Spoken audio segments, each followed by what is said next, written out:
साथ हैं गुना से बीजेपी के लोकसभा उम्मीदवार और किसी परिचय के मोहताज नहीं ज्योतिरादित्य सिंधिया। मैं सुबह 9 बजे से इनके साथ हूँ। पहला सवाल ये सिंधिया जी कि मैं लोगों से मिला, आपके साथ था जब आप पूजा करने के बाद शुरुआत कर रहे थे। लोगों का ये कहना है कि महाराज 2019 और 2024 वाले अलग हैं, बदलाव आया है। आप कैसा अंतर देख पा रहे हैं? मैं अपने बारे में क्या कह पाऊँ। मैं तो आपसे सलाह लूँगा, जिन लोगों से आपने पूछा है उनसे सलाह लूँगा। मैंने सदैव ज़िंदगी में माना है कि व्यक्ति को अपने आप को और बेहतरीन और तब्दील करने की सदैव कोशिश रहनी चाहिए। हर व्यक्ति में कमी रहती है, उन कमियों को दूर करना, अच्छी चीज़ों को अपनाना और अपनी ज़िंदगी में अपने आप को सदैव कभी ना समझना कि हम परफेक्ट हैं। सदैव अपने आप को ज़्यादा तब्दील करने की कोशिश होनी चाहिए। रैली बहुत बड़ी थी, संबोधन देखा हम लोगों ने, जैसे लोगों ने आपका स्वागत किया, महिलाएं खड़ी थी, अल्पसंख्यक मोर्चा खड़ा था, सब लोगों का साथ अब की बार है। तो आप जब पहली बार चुनाव लड़े थे तो मैंने देखा कि 4,50,000 वोट से जो आपके प्रतिद्वंदी थे उनको आपने हराया था। अब की बार के, क्योंकि रिसर्च सबके पास होता है इसलिए मैं पूछ रहा हूँ, अब की बार के क्या आसार हैं? मैं कभी आंकड़े नहीं देता। मैंने कभी भी अपने ज़िंदगी में किसी भी चुनाव में आंकड़े नहीं दिया। चुनाव होता है और जनता अपना मत के आधार पर, अपने दिल के आधार पर अपना निर्णय लेती है। मेरी यही आशा अभिलाषा है कि जनता अपना पूर्ण आशीर्वाद प्रदान करेगी। एक और मौका अपने क्षेत्र के बेटे, अपने घर परिवार के व्यक्ति को एक और मौका देगी। इसी आशा अभिलाषा के साथ जनता के अदालत में मैं उपस्थित हूँ। जब आंकड़े की बात हुई है तो जो हम लोगों का सर्वे है, मतलब कि एबीपी न्यूज़ सी वोटर का जो सर्वे है, उसके अनुसार मध्य प्रदेश में एनडीए की स्थिति काफ़ी अच्छी है। 28 सीटें मिल रही हैं और एक सीट सिर्फ इंडिया गठबंधन के खाते में जा रही है। इस पर आपकी मैं प्रतिक्रिया? आपको स्पष्ट बता दूं, मध्य प्रदेश में हर एक सीट कमल के फूल के निशान पर रहेगा। ये आप रिकॉर्ड करके रखिएगा और 4 जून को आप और हम चर्चा करेंगे। एक और सवाल, क्योंकि इंडिया गठबंधन का जिक्र हो ही गया है, तो 2020 के बाद जब आप यहाँ बीजेपी, ये गठबंधन नहीं है, ये ठगबंधन है। इनका एक ही लक्ष्य है, जनता की सेवा का लक्ष्य नहीं है, देश का उत्थान नहीं है, प्रदेश का उत्थान नहीं है। इनका कुर्सी का खेल है। जैसे भी हो कुर्सी हासिल करो। और दूसरे तरफ एक देश के सपूत हैं प्रधानमंत्री जी के रूप में, जिन्होंने अपना पूरा जीवन देश के लिए समर्पित किया है। आज प्रधानमंत्री जी के रूप में 10 साल में जो परिवर्तन, अकाल्पनिक परिवर्तन लाने में पूर्ण रूप से सफल रहे हैं, जहाँ भारत को एक आत्मनिर्भर देश, भारत को एक विकसित भारत और भारत को एक विश्व गुरु स्थापित करने में कई कदम हम आगे बढ़ चुके हैं। और अब शताब्दी काल के तरफ जब हम बढ़ रहे हैं, अमृतकाल से शताब्दी काल का ये सफ़र भारत का स्वर्णिम सफ़र रहेगा। और इसलिए प्रधानमंत्री जी कहते हैं यही समय है, सही समय है, यही समय है, सही समय है, यही भारत का समय है।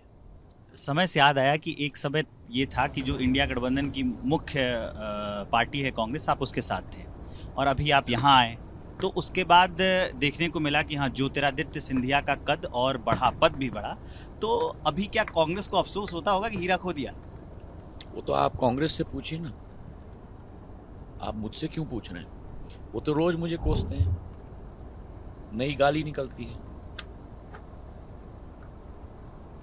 जिन लोगों ने कांग्रेस को छोड़ा हो, जिन लोगों ने अपना पूरा जीवन कांग्रेस पार्टी को दिया हो, उनके प्रति जब आप गालियों का उपयोग करते हो तो आप अपने आप को ऊपर नहीं दिखाते या आप उनको नीचे नहीं दिखाते, आप अपने आप को छोटा दिखाते हो।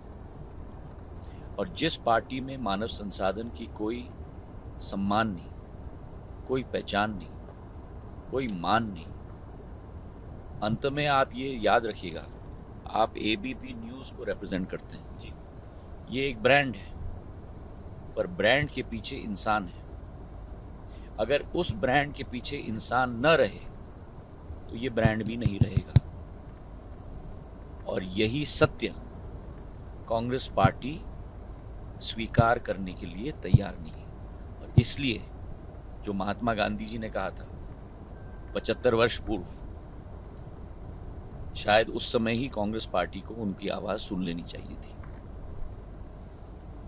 इस चुनाव में युवराज भी दिखे, महाआर्यमन सिंधिया, तो उनकी लॉन्चिंग कब होनी है, या वो राजनीति में कदम रखेंगे, किस पार्टी से रखेंगे, या फिर वो?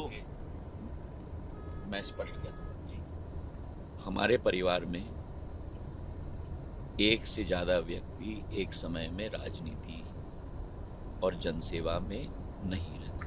राजनीति में नहीं रहता, जनसेवा में रह सकता है। जनसेवा के कई माध्यम हैं, सामाजिक कार्य माध्यम है, व्यवसाय माध्यम है, बिजनेस माध्यम है, केवल राजनीति माध्यम नहीं है।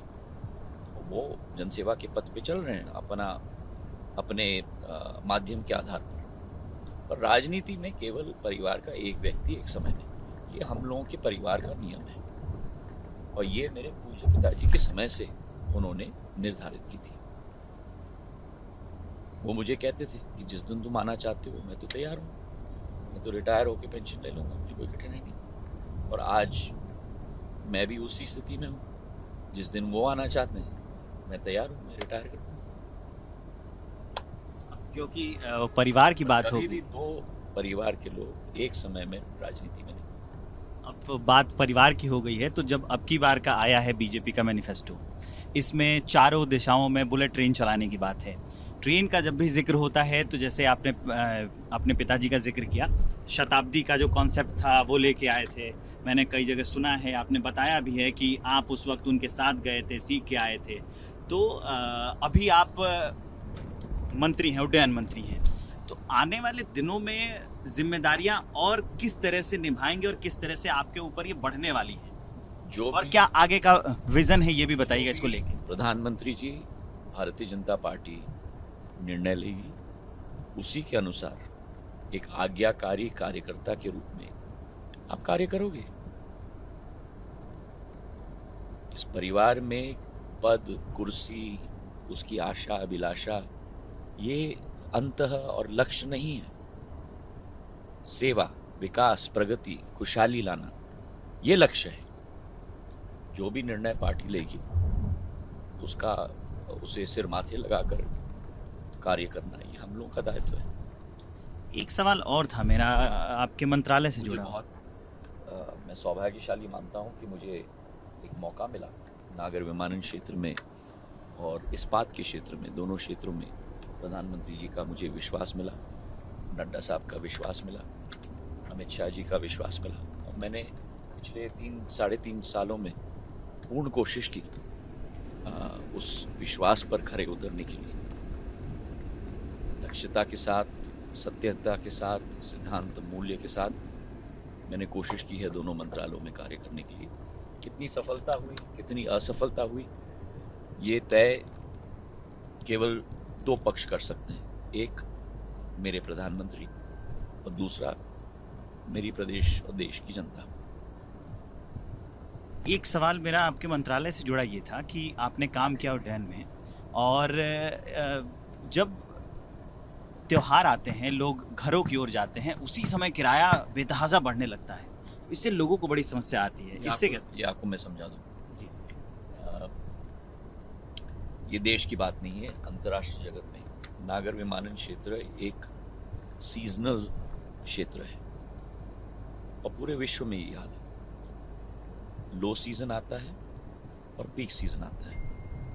उदाहरण के तौर पर जब दशहरा के समय आता है, त्योहार का समय आता है, जैसे आपने कहा अक्टूबर के माह में, तो हाई सीजन शुरू हो जाती है जनवरी के अंत तक। जनवरी के अंत, फरवरी में लो सीजन शुरू हो जाती है, जो अप्रैल अंत तक चलती है। मई में जब छुट्टियां शुरू होती हैं तो हाई सीजन फिर शुरू हो जाती है अप्रैल के मध्य से करीब जून के अंत तक। और फिर जब वर्षा ऋतु आती है तब लो सीजन फिर आ जाती है सितंबर के अंत तक। ये विश्व भर में ये हाल है। पीक सीजन में डिमांड बढ़ता है, डिमांड बढ़ता है तो फेयर्स बढ़ती हैं। लो सीजन में डिमांड घटता है, डिमांड घटता है तो फेयर्स घट जाती हैं। हमारा कंपैरिजन सदैव देश में peak season two peak season होना चाहिए और लो सीजन टू लो सीजन होना चाहिए। और अगर आज के आप फेयर्स देखोगे तो शायद 10-15 साल में सबसे cheapest fares season to season आज देश में है। वो ज़माना था जब दिल्ली मुंबई का टिकट, एक टिकट 30-40 हज़ार रुपये का होता था। आज आप 5,000 रुपये में दिल्ली से मुंबई जा सकते हो अगर आपने फॉरवर्ड बुकिंग की। तो एक है सीजन, दूसरा है आपने कितने समय पहले टिकट बुक किया। अगर आपने 25 दिन 1 महीने पहले टिकट बुक किया तो आपको बड़े सस्ते दाम में मिलेगा। पर अगर कल का टिकट या आज का टिकट आपको आज लेना है तो ऑब्वियसली डायनामिक प्राइसिंग के आधार पर वो दाम बहुत बढ़ जाता है, क्योंकि वो लास्ट मिनट टिकट होता है। ये मार्केट मैकेनिज्म होती है और विश्व भर में यही है। Thank you.